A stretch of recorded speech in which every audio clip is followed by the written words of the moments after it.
বিশ্ববাজারে record উচ্চতায় স্বর্ণের দাম। টানা ৭ দিন ধারাবাহিকভাবে মূল্যবানের ধাতুর দাম বেড়ে বৃহস্পতিবার নতুন রেকর্ড ছুঁয়েছে। বার্তা সংস্থা রয়টার্স জানায়, এদিন লেনদেনের শুরুতে স্পট গোল্ডের দাম উঠে সর্বকালের সর্বোচ্চ $2161.09। পরে অবশ্য তা নামে $2159.79। অপরদিকে ইউএস গোল্ড ফিউচারে এ দাম 0.4% বেড়ে থেকে $2167।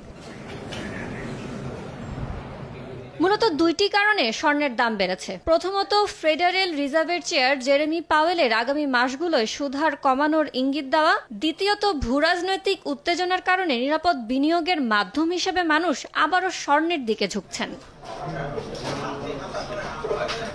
একই সঙ্গে দেশের বাজারেও রেকর্ড পরিমাণ বেড়েছে স্বর্ণের দাম। এ দফায় প্রতি ভরিতে স্বর্ণের দাম